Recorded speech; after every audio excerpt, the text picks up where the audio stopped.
Well, good day, everyone. Welcome to today's episode number 67 of The Altar, with me, your host, Colby. Stoked to have you all here today, whether you're live with me now or you're watching this back later on the YouTubes or on the Facebook or maybe on Twitter or on Twitch. I'm going to be joined today by my friend Matthew Blake, who has a drag persona that here is shown as Flamy Grant. And we're going to talk about the things that Matthew makes. He makes some really cool things, including Flamy. And Flamy is about to make something really cool. So we're going to go meta with the makers. Meta makers in March and more. All that on the altar. So glad you're here with me. Let's get into it.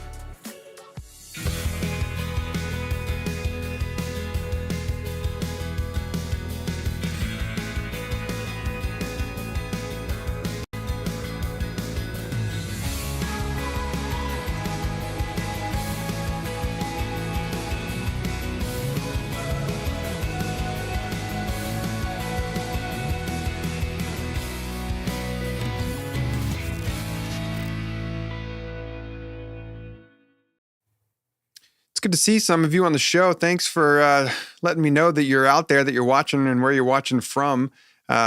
Dave says, good morning. Dave watches from the other side of the world from us, and it is morning there, but an hour earlier.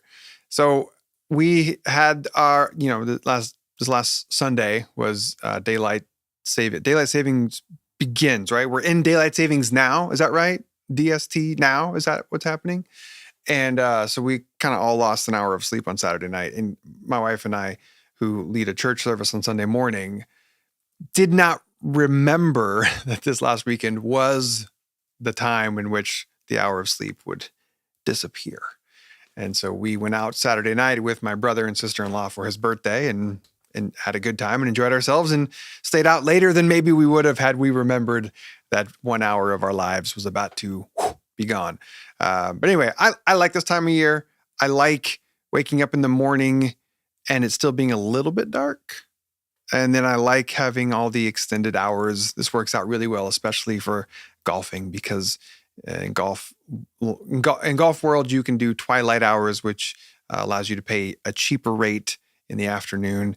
And when the sun doesn't go down till like 7 and then later on even 8, you can oftentimes get a full round of golf in for much cheaper price. Anyway, hi, Susan. Good to see you. Hi, Shane. Glad you're here. Good afternoon. Hey, Kenneth. It's been a minute. Yeah, first time having you here in a while. I'm so glad that you're with us today. Thanks for tuning in. Mike's coming in from Georgia. Good to see you, Mike. Glad you are with us this afternoon. Hey, it's John Dobbin. John came back. Hey, John. Thanks for tuning in from near Toronto, Canada. We've got another one from around the globe. Hi, Jermaine, who's watching from New Zealand. So glad that you are hanging out with me today. Oh, it's Will Houston. Hey, Will. Good to see you, bud. How are things going on Sunday mornings? I know y'all were recently, I think, attempting to start something or do some gatherings over there, and hope things are going well for us. Neither did my cats waking me up early to eat. Yeah, animals probably don't really follow the clock all that well. Do any of you have clocks, by the way? If you live in a place where the time did change, did any of you have clocks that you didn't change last fall, and so now they're correct? You just endured months of them being an hour off, and now suddenly it's correct?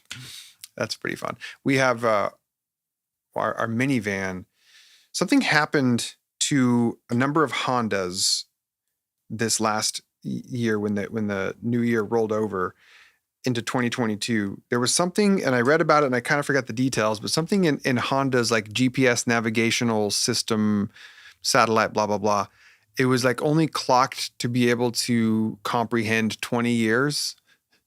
And so as soon as it hit 2022, all of like the systems reverted back to January of 2001 or 2001. Like it hit the 20. It was only able to go from January 2001 to January 2021.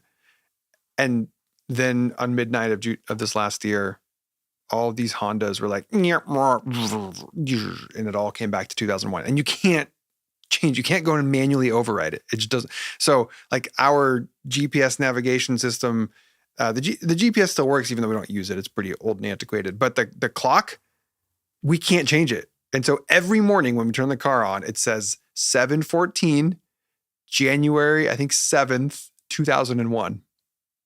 And we can't change the time. We can't change the date. So that's problem number one. And then problem number two, there's a little analog clock underneath all that, little tiny clock. And you can't change the analog clock because you can't get into the mainframe of the navigation system. And the analog clock didn't change with daylight like last fall or whatever. So it's been an hour off. Anyway, so that one little clock is now correct. But the other one every morning returns back to 7/14 in the morning, January 7th, 2001. They say there's an update coming, but it might not be for like later on in this year. So good job, Honda. I wonder if other companies had that same problem. Hey, hi, Melissa. Good to see you. Glad you're with us. Thanks for coming in from Texas. Okay, so Will says, it's very exciting. Lots of fun and amazing people coming together for connection and community. I love that. It's so fantastic. So glad. Dave, wouldn't mind going back to 2001. I don't know that I would want to go back to 2001. Let me stop and think for a second. Freshman year, college.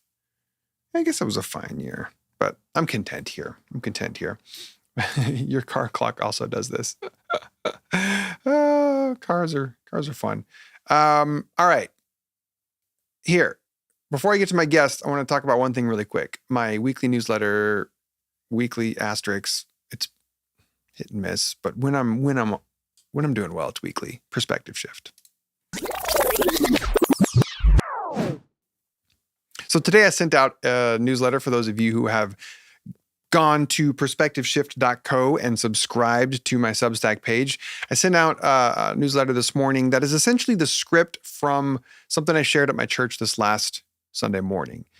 So my wife and we co-pastor a church in San Diego, which is a virtual church right now. And we started a series for the season of Lent where we are seeing Lent as this time to prepare for what we know is going to be a death and resurrection. And so we thought, what if we use these next few weeks of Lent to look back on our lives and kind of write letters to past versions of ourselves to prepare us for an upcoming death of our religious ideas, hopes, or expectations. And then also to say, but there's, life is resurrection on the other side of that. And so this last week, I started to write my first letter for this series, and I was going to focus it on church, like prepare to have your idea of church die. And I was thinking about, I assumed I would go to the time in my life when I was working in Arizona and got fired because of my theology on LGBTQ inclusion. And so I thought like that's where I would write my letter to, like, dear Colby in 2011, like prepare to have your concept of church die. But then don't worry, it gets better. But then when I opened up the blank page and started writing, I suddenly flashed back way farther than age like 20, what was I, 30, 29, 28? Yeah. Good gravy. Life is moving at a pace for me. Anyway, I went all the way back to like an 8-year-old version of myself. This kind of period of time right before my parents got a divorce, but it was still like this noticeably off time, but kind of the only times where I feel like it's felt like a family still was when we would go to church. And so Wednesday night choir practices and Sunday morning church. And I wrote in this letter how I grew up with this kind of blurred lines of church and family. That like, I knew that church wasn't our family because we had our family, but also it wasn't that obvious that this other community wasn't a kind of family for us. And so in this letter, again, which you can go to perspectiveshift.co to read about if you would like, I talk about that time in my life when the dissolution of my nuclear family ended up also creating this massive rupture in our connection to our church, because we were part of the Baptist world. And as I say in the letter, like the Baptist denomination might be one of Western civilization's worst technological advances when it comes to dealing with divorced and divorced families, amidst other things as well. And so the church didn't really know what to do with this family that was crumbling, and eventually got divorced. And so my mom, as a single parent, would continue to show up with me and my 2 brothers. And it just never felt right after that. We didn't have to, but we chose to leave and find a different church. And so anyway, I wrote this letter to my sweet little 8-year-old self. And if you want to, if any of that sounds interesting to you, if some of that sounds horrific and like, no, thank you, then don't go read it. That's fine. But if you want to go check it out, you can do that at perspectiveshift.co, or you can also go to our Sojourn Grace YouTube page if you would prefer to watch the live stream of me reading it. And also you can see how my wife there, Pastor Kate, she also wrote a letter to her previous self about church. So all that and more over on Perspective Shift. You can get all my past articles there as well. I'm pretty excited for the series that I've got coming up next on Perspective Shift. I'm going to work my way through. See, did I bring the book out here? No, I did not. I just finished today the book by Bart Ehrman called When Jesus Became God. How a first century like Jewish itinerant preacher over the course of the next 300 years moved from being seen as this like itinerant apocalyptic preacher to then 300 years later being given equal status with God, like one and the same with God the Father. And it's just a fascinating book.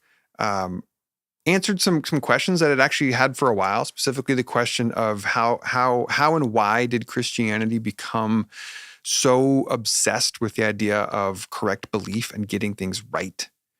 Because when I read the Gospels, when I read some of the earliest texts we have about the beginning of this movement, it just doesn't strike me as a way of being where correct thinking and getting the right answers up here is the most important thing. And yet now that is very much synonymous with the Christian religion, to where most people, when they think about God within a Christian framework, they think, oh, I got to believe the right things. And I, for years, have been wondering, where did that come from? Why do we think that the thing that God cares about most is the ideas in our head? Doesn't that feel a bit like arbitrary and kind of strange? Because as a father myself to children, oftentimes I find myself thinking, what if I conducted myself as though what my kids thought about me was the most important thing to me? I think that would make for a rather strange parent. I don't know. Anyway, so this book helped answer some of those questions. It also gave a lot of fascinating insight into scholarship around how did the early followers of Jesus, how did they think about Jesus in the most, and sort of how that evolved over time. Okay, so anyway, that's going to come up in the next few weeks over on perspectiveshift.co. Yes, Dave Crothers, sweet mullet. Yeah, I had a pretty sweet mullet around that age, is like 8, 9, 10. It was pretty fantastic. So anyway, all right, that is all I wanted to say up top. Now I'd like to get to my guest. Matthew, are you ready if I go to you? I think that's, yes, 2 thumbs up. Here we go. Welcome everybody to the altar, my friend, Matthew Blake.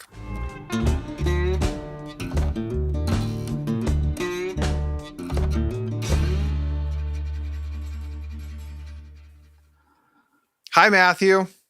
Hi, you made a new bumper, even though I told you didn't need to. I did. I found the time, believe it or not. I found the time, and well, thank you. Yeah, you're welcome. Thanks for being on the show, Matthew. Thank you for having me. It's both fun and a little bit funny. Fun because you're like a dear friend and I see you every week, multiple times a week. And then funny because it's like, you're my friend Matthew. Like, why are we on the screens chatting with each other? But here we are. You're 10 minutes down the road. I could have just come and crashed your garage. We're putting on our professional hats. Me as host of Altar and you as professional maker of things. Yes. And that's what I'm going to call you from now on, the professional maker of things. Hey, before we get started, I would like to know if you have started season 2 of Apple TV's show C. No. Okay. I haven't, and you know why? It's because I finally convinced Chris, my husband, to watch the show with me. So we have to go back and watch the whole first and rewatch season 1 with him. Okay, that's fun. Yeah. I have only started. I'm right now juggling about 5 different TV shows. All that fit well, hold on. All that fit within the category of shows that I watch alone. Because there are shows, like Kate has the shows that she watched and I have the shows that I watch. And then we, have the shows that we watch together. And so the shows that I watch alone are like C and TNT's, the train, Snowpiercer, the sci-fi show, The Expanse, which I keep trying to tell you need to watch. And I've tried 3 times and can't get into it. Oh, what? You have? Like, oh yeah, I've tried The Expanse. Oh, wow. Maybe the 4th time will be the charm. Or maybe I had to do Schitt's Creek 3 times before I finally got what people were talking about. But you're pretty constipated. Took a while. I'm not responding to that one. not dignifying that with a response. But yeah, so you and I, we really loved season 1 of C. I watched I think of the first 2 episodes of season 2, and it's fine. But then I'm like, also I take different opportunities to watch these other shows. So then the other show, I forget, was it you or Ben? Which one of you liked Raised by Wolves and which one hated it? I'm team Raised by Wolves. Okay, that's right. I thought me and you were the same on that as well. Yeah. But I also haven't started season 2 on that show, or you'll get a mouthful. He gets real intense. Yes, Will Houston says Snowpiercer is a great show. I think Snowpiercer is the social commentary show that we didn't know we needed, but we do. Highly recommend. Is it based on the movie with the train in the snow or whatever? Yeah, well, I think it's all based on like a graphic novel, I think. So the movie had previous material as well that it was rooted in. But yeah, it's the same concept. Apocalyptic end of world. Earth is destroyed because of weather, and all that is left is a train full of people. But incredible, like social commentary on class and class system and hierarchy, and what happens when the back of the train like rebels and takes over, and then suddenly nothing works because all the systems, even though the systems needed to be destroyed, they also need to be replaced. And when you don't replace it with anything, then everybody just ends up mad and hungry. So I don't know. It's like the French Revolution all over again in a train. All right. This is not what I brought you on here to talk about. Believe it or not. I want to talk about you and the things that you make in the world. Okay? My favorite topic. That's fantastic. Okay, here's where I want to start.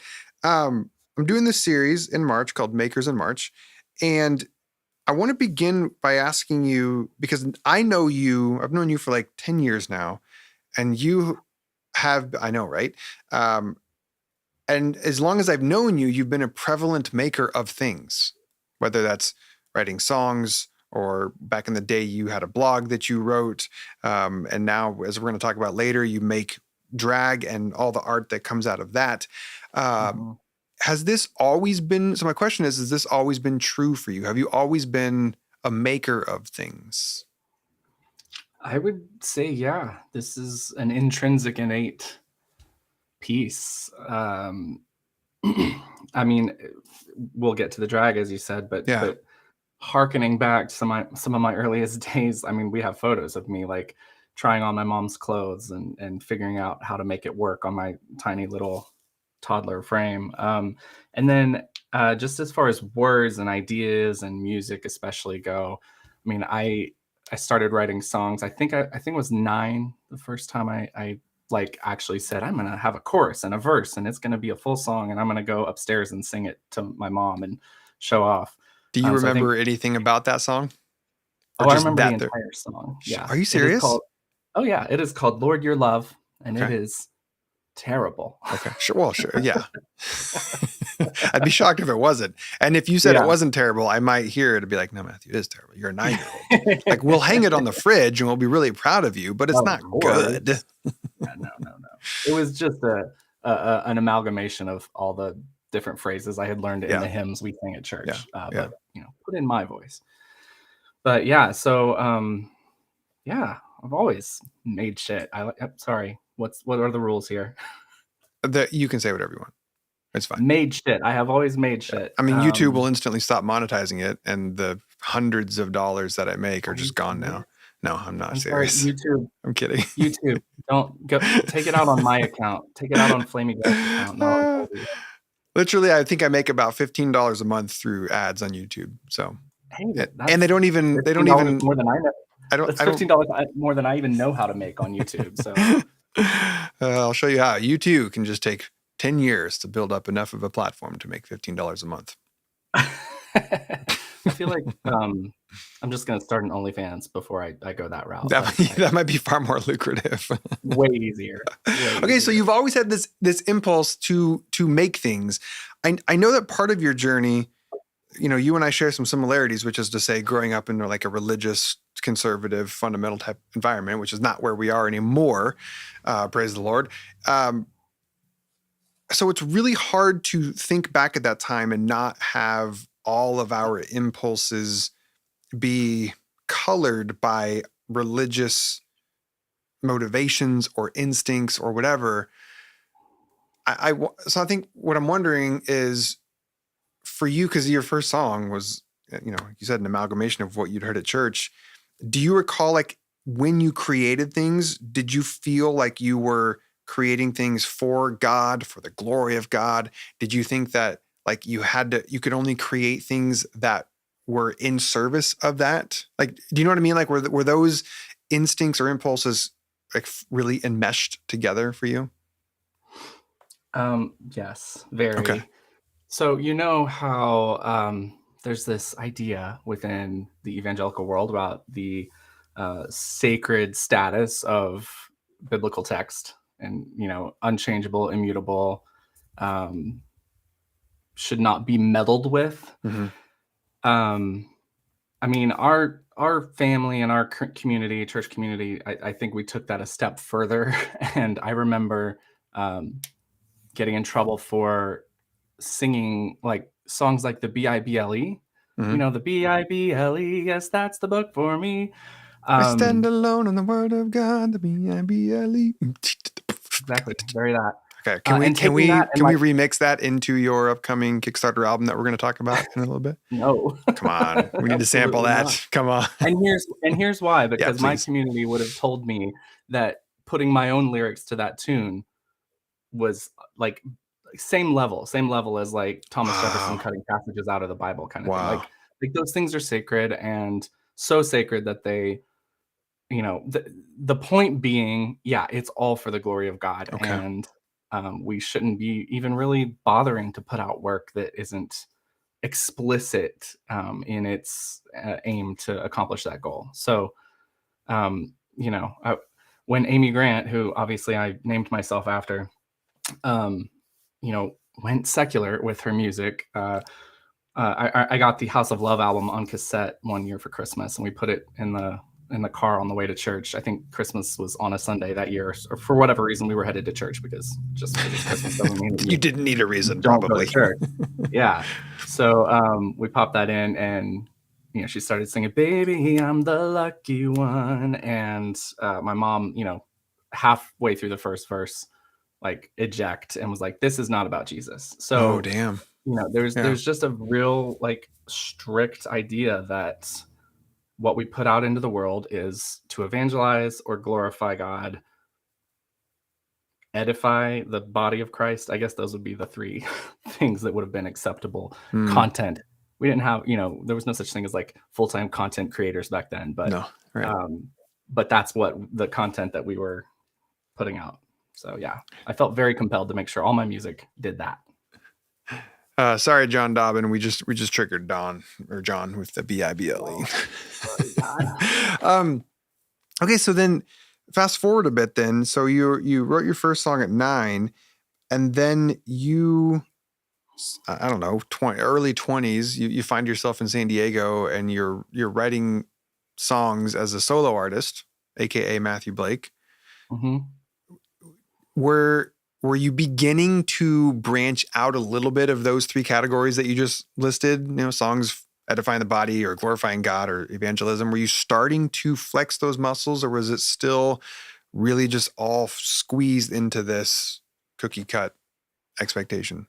For sure. By then, absolutely. In fact, the first album I released, I did so um, intentionally not in the CCM category, which had always been that had been my vision and my goal and dream from probably middle school through high school, for sure, to be a CCM artist. I wrote letters to Stephen Curtis Chapman.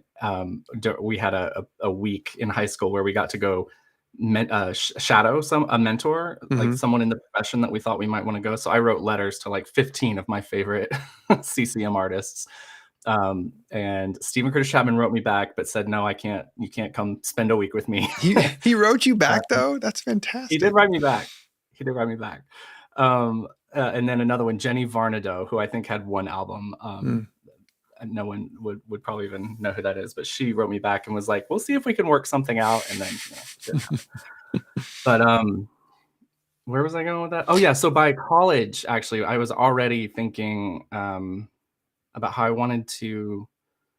I didn't want to be like have to fit into that label necessarily. I had only listened to Christian music up until about probably 10th grade, when I discovered like female 90s singer-songwriters, Lilith Fair, Natalie Merchant, and started listening to some of that stuff. And I was like, "Ooh, this is way better." And so that was, by college, I started writing songs that I thought could find, their way into the ears of someone who is not searching explicitly under that CCM category. And it wasn't iTunes back then, but however we found music. CD stores. So are there songs from that era? Like, how do you feel about those now looking back? The ones I wrote? Yeah. I mean, the craftsmanship, the craft personship of it. How do you feel about it? Because obviously you're far more talented now than you were then, just because you've grown and you've done a lot more, obviously. But then, like, do you look back on that with, like, what comes up for you when you think back to those songs? Oh, I love some of the stuff that I came up with in college, and there's still like probably 3 or 4 specifically from those years that like I would still perform today, and have and I love them for, I think, for sure, because of some of the craftsmanship. That was I taught myself to play guitar so that I could accompany my voice. Like Yeah. I've always been a singer first and foremost and a writer. And the musicianship has pretty much just come out of necessity. I had a best friend in middle school and high school who she played piano and she wrote all the music to my lyrics. But I eventually wanted to be able to accompany myself and play shows alone and that kind of thing. So that's why I learned the guitar. And so there was a period there, especially in college, when I was really trying and tried to learn some scales and some finger picking styles that were interesting to listen to, and not just like rhythm guitar, which is all I ever do anymore. But yeah, so I love some of the stuff that I did then because I was really putting in effort and I wanted it. I had people I was aspiring to be like. I loved James Taylor back then, and I, just all the interesting little hammer-ons and beautiful stuff he can do on the guitar, and like I said, any Lilith Fair artist, like just I wanted to be at Lilith Fair, which is probably why I ultimately finally became a drag queen 20 years later. I love that. I also love a couple comments here. Julie says that the whole idea, this is when you were talking about the songs had to fit a certain thing. This whole idea is one reason why I've struggled to write in the last 5 to 10 years. What am I writing for now that I don't do it for those reasons? How do I even do this creation thing now? And then Jazz, hi Jazz. Jazz says, I've always thought that was such a strange idea that you can only glorify God by only talking about literal God in an obvious way over and over without being oblique or poetic.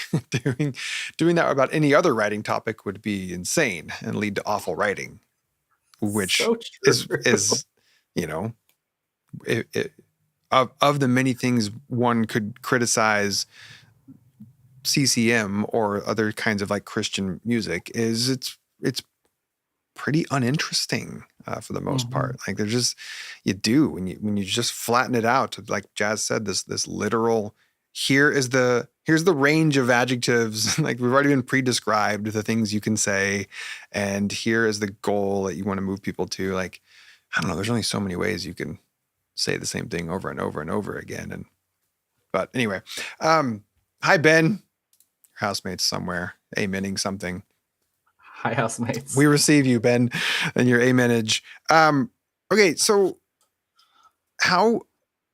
take me then to the next evolution of your making, as I see it, is going from Matthew Blake to, well, I'm skipping the part where you helped do the worship and the music for our church, Sojourn Grace, as important as that is in your stage of your making career, because then I want to get to Girl Boy. So tell me how what Girl Boy is and how that fits into your pantheon of being a maker of things. Yeah. So it was when I moved back here to San Diego and kind of got into, I knew you prior to moving. I lived in Missouri for like a year, back in 2013, and so it was 2014. I moved back to San Diego and got to know y'all much better. Became part of Sojourn Grace as you were beginning it, and at that same time met my musical partner Haley Hill, who is the other half of this band Girl Boy that I'm in, and we just hit it off as friends, and I don't think there was any. It was a total surprise when Girl Boy really kind of actually became a real thing. And it started just because I had never done karaoke, and Haley couldn't believe that I had never done karaoke, which is kind of weird. But although it's not, there were so many things that I just never did because Christian subculture. Yeah, that stuff stays with us for a long time. It does. I mean, Girl Boy, we titled our first album "Late Bloomers" specifically because of all the ways that the things we never tried or did, that most of our peers had, were pretty well accomplished at. Karaoke, by the time you're 20, what was I? I was 30. I think I was like almost 30 and had never done karaoke. So she dragged me down to Red Wing in North Park and said, we're going to do A Drunken Love by Beyonce and Jay-Z. It was very popular at the moment. That was the song. And she's like, which has the singing part and a rapping part. It's got a singing. You did it together. Yeah, Haley raps, for those of you who don't know Haley very well. And so yeah, she assigned Beyonce to me for my first karaoke, which was brilliant. And I actually recently found the video to it, and I Oh, no remember that way. night as Oh, being that's this fun. like magical night where we just wowed the audience, and we looked at each other at the end and we were like, oh, this should be a thing. And I'm glad, someone said recently on some show I watched that a drag queen's greatest uh, like power is delusion, because you Okay. just I love that. like because you might be at the very beginning of your makeup skills or whatever, but you look in the mirror and you're like, I am Fabulous. stunning. Mm-hmm.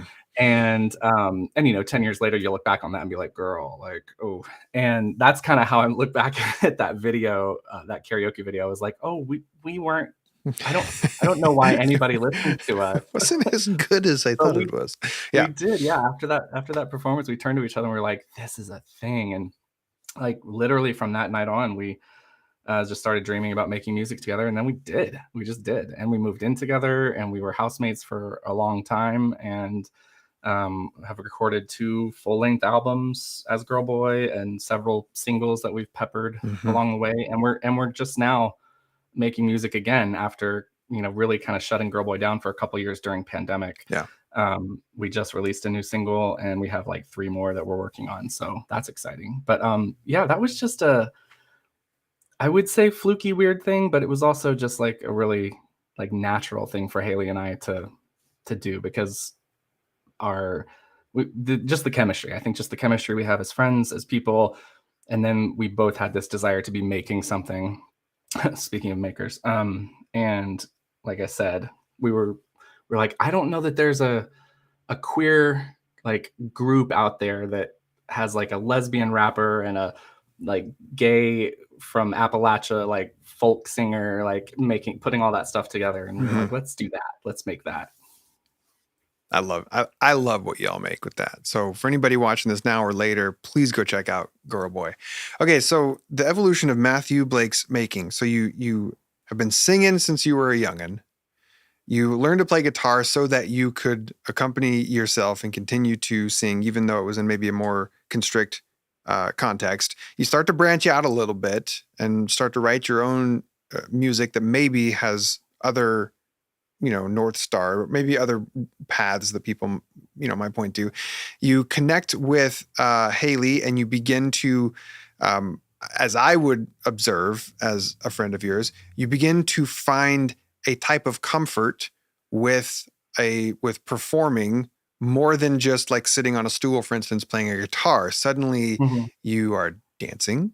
Suddenly you are doing choreography. Suddenly you are doing maybe cover songs. I don't know how you felt about cover song. Like we have a mutual friend, the aforementioned Ben, who has a long history of being anti-cover songs and now is embraced those. I don't know where you fit on that, but at least by the time I knew you in Girl Boy, you were doing the occasional cover song.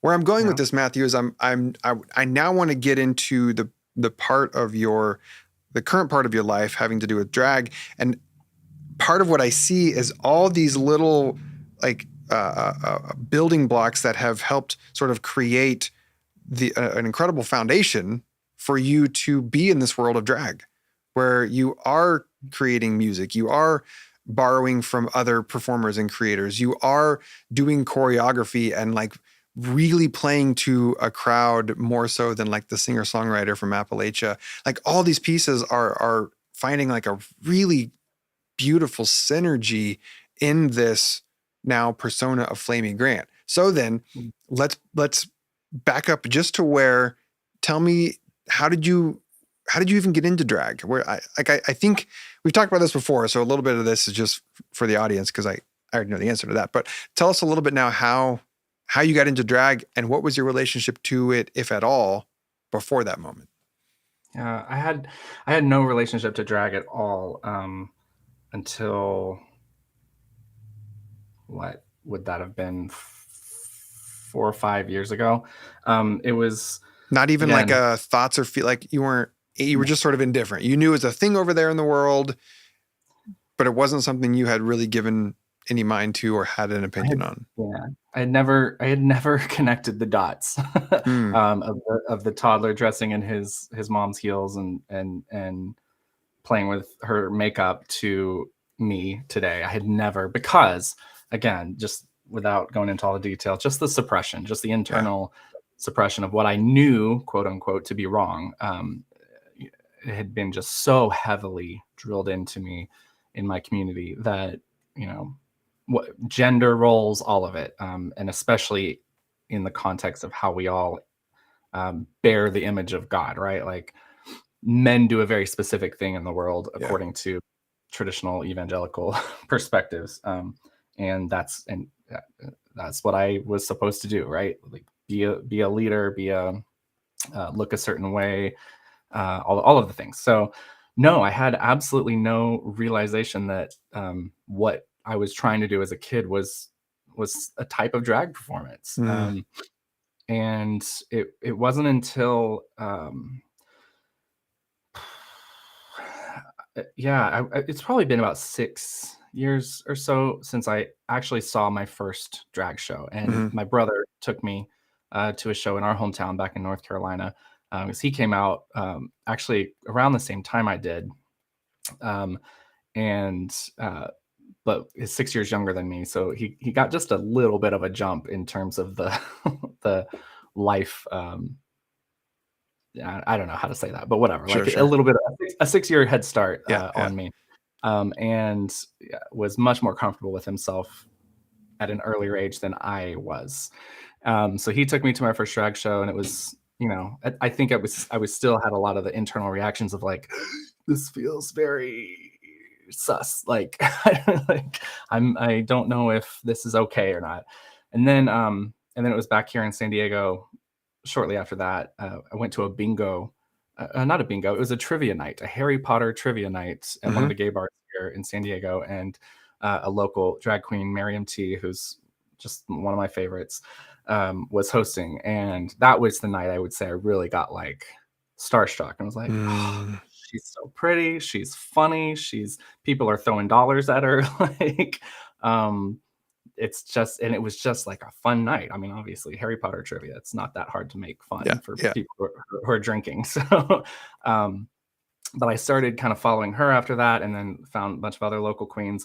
And I had never, I barely even knew what RuPaul's Drag Race was, which is crazy to think about now, considering that there are like 29 versions of it out in the world at this point. But I went back to literally season one, and Chris, my husband, and he had watched some Drag Race, and he was like, "You've never seen this? Let's watch it." So we binged all at that point. I think there were like 10 or 11 seasons, and I was just like taken. I Yeah. was Yeah. yeah, just whatever dots I had been unable to connect before, I was they were like pinging and buzzing, and it was Can you put words to what some of those dots were that were connecting, or what that felt like? yeah. I mean, for sure, it was seeing the capacity for drag to hold a lot of the things that I love to do, um, in one like container. Because I've Mm. always felt very um, spread thin with my artistic endeavors, my creative endeavors. Writing is feels like one thing to me, but then actually performing what you're writing is another. Recording it and like making it sound good for like mass production is a whole other thing. And I've always felt like I've kind of jumped around from piece to piece. Spirituality too, because that's despite the fact that I, left evangelicalism, doesn't mean that my spirit like left. and and it just seemed that there was this like huge potential and capacity that drag had to be one place to like be a musician, be a performer, work in, yeah, some of that. We'll very loosely call it dance, what I do. But the stuff I was doing with Haley on stage as Girl Boy, the more energetic, Mhm, performative, mhm. like get the crowd amped and hyped and having a good time.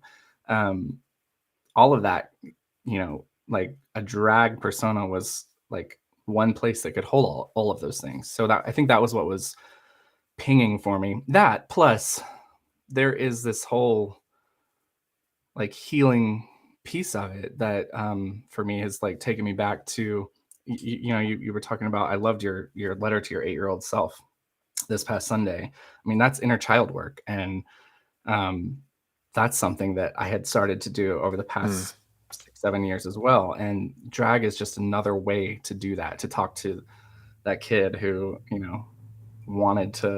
was just curious, just had a curiosity, a natural innate curiosity about makeup, what mom was wearing, sparkly things, and being able to engage with all of that stuff now is a way to connect back to that kid who didn't get to, and kind of hold that kid and say, hey, like, we're gonna be able to do this stuff. Like, it's just gonna take 3 years. Yeah. So I think those are the neurons I'm talking about that are firing. Yeah. I think the answer is obvious, which is Amy Grant. But is there anything more to say about where the name came from and or how you came up with it? I mean, not really. Not really. Okay. Chris and I were literally laying in bed watching an episode of Drag Racing, and I kind of turned to him and I was like, "What would your drag name be?" And he had one. Anita. No, that's not it. Oh, Amanda Do It. Amanda Do It. And then he would always say, "You need Amanda Do It." And I just thought about it for 2 seconds, and Flamy Grant just like came out of my mouth. I hardly even thought about it. And he laughed, and I was like, oh, there's a reaction there from someone who did not grow up with Amy Grant. Yeah, doesn't have that super tight connection there. Yeah, tell me, put a little more meat on that bone, just because for those who, like maybe myself, have a very fringe awareness of drag and what maybe I'll call drag culture. I don't know if that's the best way to say it, but what is the significance of the, like, what is the thing that these names have in common, or why do they all kind of have a play on? Is there a reason why they're all kind of are they all like a play on words, or? No, okay, not at all. There's plenty of queens who just have, one of my favorite queens on this season of Drag Race, her name's Angeria Paris von Michaels. Okay. So, it's just, and Mike Michaels is like a house name. So there are like, there are drag houses, and you all share the last name, that kind of thing. But sometimes some girls just want a really like sparkly name like that.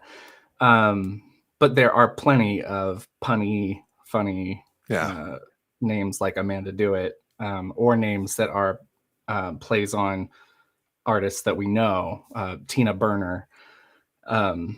So, and I don't know, other than it's like cutesy and fun. And I mean, there's a whole like psychology around why gay men, why queer men especially have this like fixation and fascination with our pop divas, powerful women in media, that kind of thing. That is its own conversation that would take forever, I think, to go into. But it's that, I think.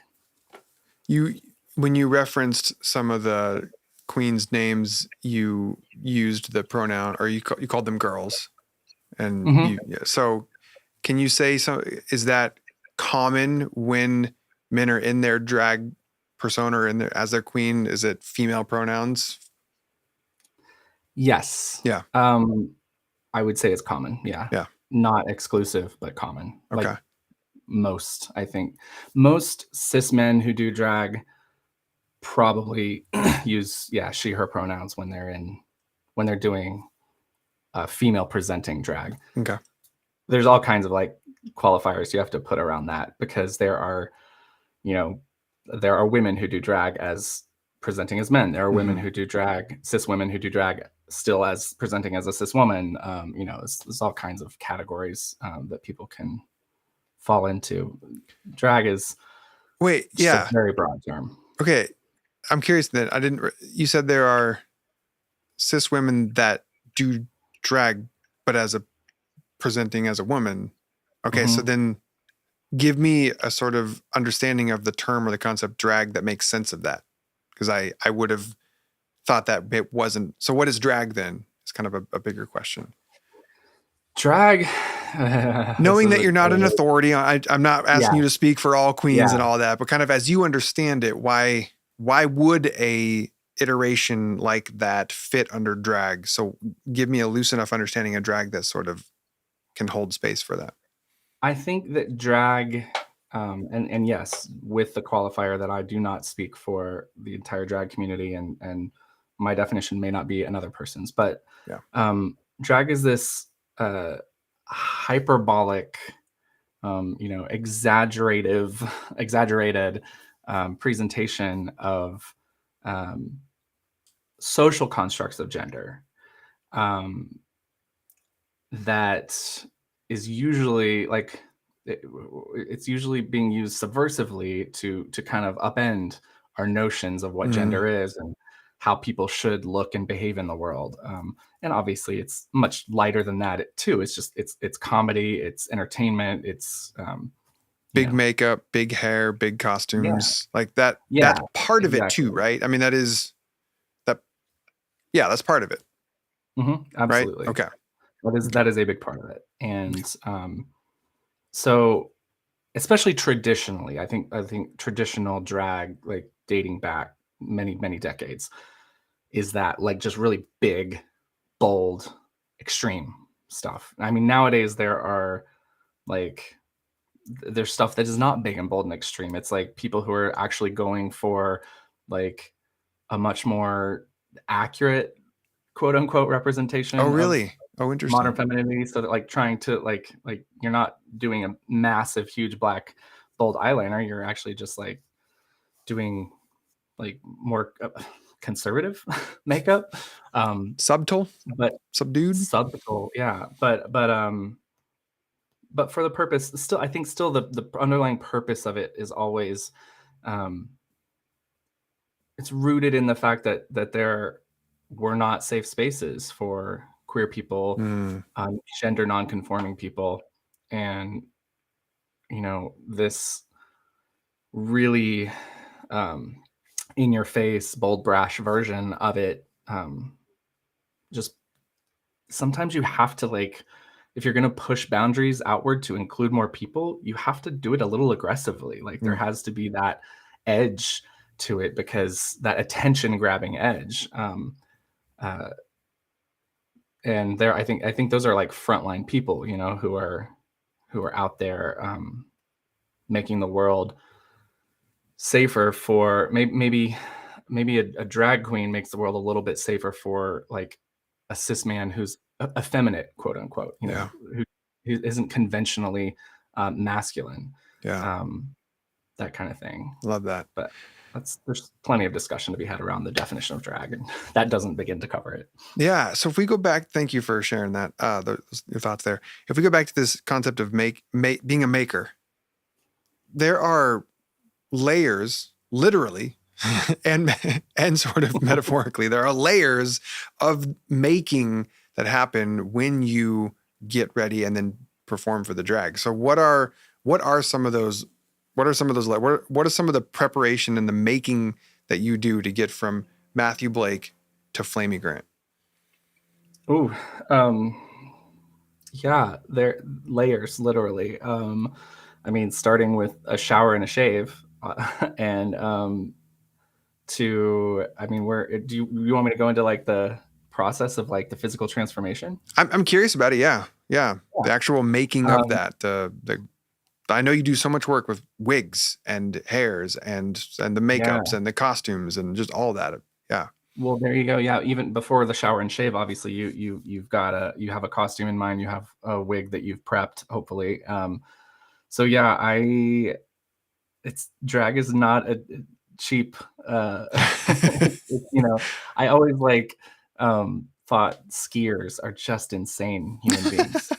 Like, because it is so expensive to ski, and it's so much work, and there are so many layers you have to wear, and then you sweat in the cold, and I hate sweating in the cold because it's the worst to have like moist skin and then the air is like chilling you. No.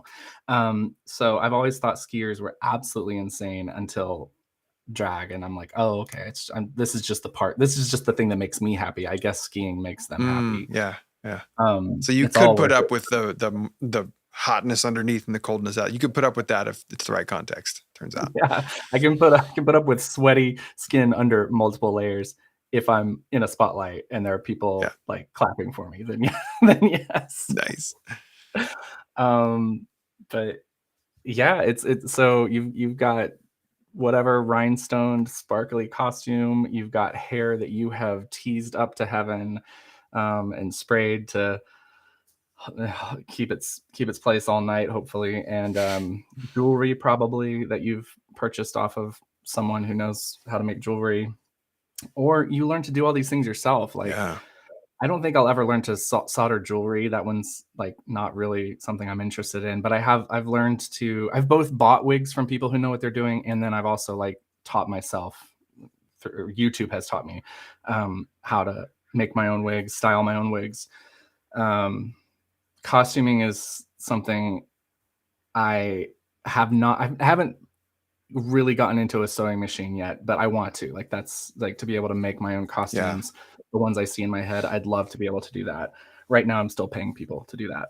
But yeah, then and then yeah, it's the physical transformation. You start with your makeup, which is like can be a 3-hour process, especially at the beginning. It was taking me many hours. I can do a quick drag version now that's like 30 minutes, but it doesn't look the way I want it to. Sure, but that's still pretty efficient. Yeah, it is. It's very efficient for when you need to do. I did it just this week because I wanted to film a quick little video singing in drag. And and then it's, layers of tights and Spanx and body shaping things and corsets to give yourself, depending on, again, the kind of drag you want to do. I like a really exaggerated hourglass big girl figure, and so I'm trying to achieve that with pads and lots of hose, and so by the time it's all said and done, it's for sure like a 3-hour process for me to get it to look the way I want it. Love it. All right. We're about ready to wrap up, but so now we need to talk about what Flamy's current project is. So the floor is yours. What are you working on, and how? I'm going to switch to this screen. Tell us about your current Kickstarter campaign. What are you doing, Flamy? Well, I'm recording an album as Flamy. I've made a fair bit of music in my time now as Matthew Blake, as Girlboy, and now I want to put out an album as my drag character. So this is all coming from it's stemming from a lot of different things. I mean, your wife Kate was the first person who ever asked me to consider what Flamy might have to say about spiritual practice, and that was a really fortuitous thing, because I ended up making a TikTok video that was basically a practice round of that, and that went hella viral. It's like the thing I've done that's been seen by the most people in my life that I've ever done. And your presence on TikTok's pretty substantial. Yeah, right. Like there are people who are showing up for that sort of content to hear. And yeah, it was surprising to me that there was like that many folks who wanted to tune into a drag queen talking about spirituality. So that kind of ended up becoming a little bit of my North Star with Flamy. And I think there's plenty to say as a drag queen, as a performer of drag, talking about gender, talking about experiences in the church, all of that stuff. So that's what this record is. It's going to be 8 songs now, because we hit our first stretch goal, which is going to allow us to record extra songs. Freaking awesome, right? So your goal was 7,000, and that was met like a week or so, or even less than that. And so you had to create quickly some stretch goals, and you already reached your first one, which is now to make it 3 songs, or 3 additional songs. Yeah. We're close to this. This is exciting. We're getting close. Yes, we are. This is especially exciting because it's at 10,000. We're going to be able to afford to hire a brother team that you might know, Colby. This guy, I want to come live stream.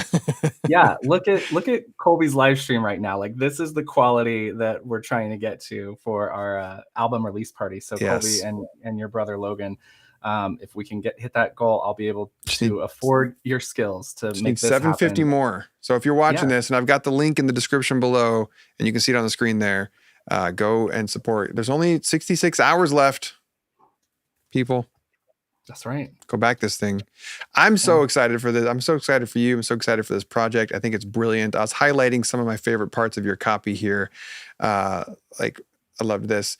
I'm going back to the kind of music I was raised on, but I'm going back in drag. Like, you are, this is transcend and include in sort of the most beautiful way. And this description, think Amy Grant meets Amy Schumer, Lilith Fair meets Lady Bunny, some lovely godless gospel flippant folk and unholy Americana. Oh, I can't wait, Matthew / Flamy, for you to put this album into the world. And thank you for joining me on the show today.